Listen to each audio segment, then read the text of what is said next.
ఈ రోజున పిల్లల భవిష్యత్తు కానీ లేకపోతే ఎంతో మంది ఎన్నో లక్షల మంది ఆశ కానీ ఆనాడు అమరావతి భూములు ఇచ్చిన రైతుల పట్ల ప్రతి ఒక్కళ్ళు కూడా వాళ్ళు సంతోషం వ్యక్తం చేశారు. అన్ని వేల ఎకరాలు భూములు రైతులు ఇచ్చారు అంటే.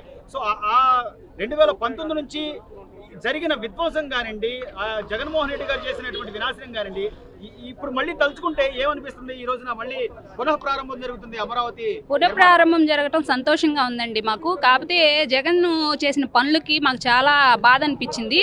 రావడంతో ప్రజావేదిక కూల్చడం కానీ, తర్వాత ఆయన చేసిన ప్రతి ఒక్కటి కూడాను మాకు బాధాకరమే మిగిల్చింది. కాకపోతే ఇప్పుడు కూటమి ప్రభుత్వం వచ్చిన దగ్గర నుంచి మాకు అన్ని బాగానే జరుగుతున్నాయి. ఇప్పుడు మాకు శంకుస్థాపన చేయటం కూడా మాకు చాలా సంతోషంగా ఉంది. మా పిల్లల భవిష్యత్తుకి మళ్ళీ మంచి మార్గం మాకు వచ్చిందని మేము అనుకుంటున్నామండి. గత 5 ఏళ్లలో అంటే బాధపడిన వాళ్ళు ఎవరు లేరు. ఎందుకంటే ఏ పండగ లేదు, పబ్బం లేదు, అమరావతి ఉద్యమ శిబిరాలు తప్ప వేరే ఇల్లు చేస కూడా లేకుండా మేము గుళ్ళకు వెళ్తున్నా ఆపేశారు. కనీసం గుళ్ళకు కూడా వెళ్ళనివ్వలేదు. అరాచకాలు చేశారండి. మేము అన్ని రోజులు కూడా ధర్నాలు చేసినా కూడా మా మొహాలు చూడటానికి కూడా రాలేదు. మా మొహాలు చూడటానికి కానీ అసలు ఆయన ఎలా బాధపడుతున్నారు, ఎందుకు, ఏంటనేది ఒక్కళ్ళు వచ్చి మమ్మల్ని పరామర్శించిన వాళ్ళే లేరండి. అప్పుడు అసలు లేరు. ఈ రోజు మాత్రం జగన్మోహన్ రెడ్డి గారు ఎక్కడైతే మరణం పొరపాటున ప్రమాదవశాత్తు చనిపోయినా కూడా అక్కడికి వెళ్ళిపోతున్నాడు. మరి ఇన్ని రోజులు ఇన్ని వందల రోజులు చేసిన అమరావతి రైతులను చూడటానికి మాత్రం రాలేదండి. ఒక్క రోజు కూడా రాలేదు.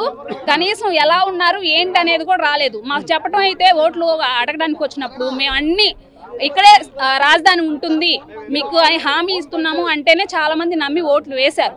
కానీ నమ్మించి మోసం చేశాడండి. నమ్మించి మోసం చేశాడు. మమ్మల్ని అందరినీ నమ్మించి మోసం చేశాడు.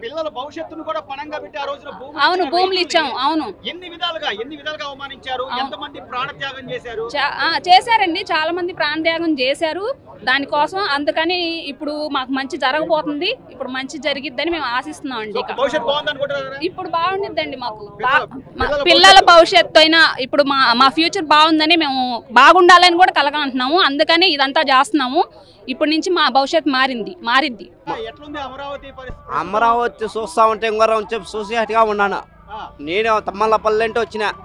తమ్మలపల్లి అన్నమయ్య జిల్లా. తమ్మలపల్లి అంటే వచ్చిన. అమరావతి చూస్తా ఉంటే ఇంకొరం చూస్తాము అనిపిస్తాను. అదే అమరావతి ఏంటి పాలేకపోతానా, తమ్మలపల్లికే పాలేకపోతాను, ఏనే ఉండిపోదాం అనిపిస్తుంది. నా అభివృద్ధి చూసే నేను ఎప్పుడో నా ఓటు వచ్చినప్పుడు అంటే 30 ఏళ్ళు అవుతుంది.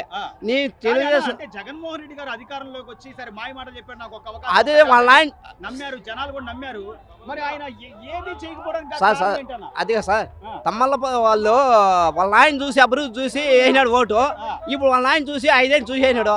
అంతా భలే ఇబ్బంది పెట్టించినాడు ప్రజలకు. పెట్టించి కూడా ఇంకా ఏం సార్ మంచిగా చేసేది?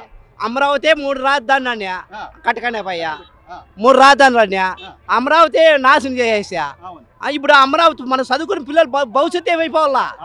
మన భవిష్యత్తు పిల్లలు ఏడికి వెళ్ళిపోయి ఉన్నారు. ఆ రాష్ట్రానికి పోయినా మన భవిష్యత్తు లేదు. దాన్ని ఎట్ట పరిస్థితి అని చూసే సార్. ఆ చంద్రబాబు వచ్చి నాకు అమరావతి ఇస్పెట్టి బాగాలేకపోతాను. అమరావతి ఎట్లా ఇంప్రూవ్మెంట్ చేస్తానంటే అట్లా చేస్తానంటే నాకే తమ్మలపల్లి ఇస్పెట్టి వేసి ఇటుకే వచ్చేస్తాను అనిపిస్తాను. అది భవిష్యత్తు కనిపిస్తుంది.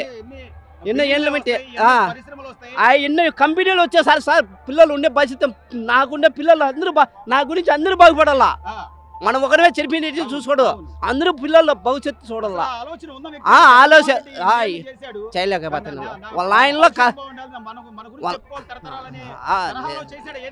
లేదు సార్ చేయలేదు సార్. అదే సార్ అవకాశం ఏడు ఇది అమరావతి ఇంప్రూవ్ చేసేసి చాలు సార్. అంతా బాగుపడతారు.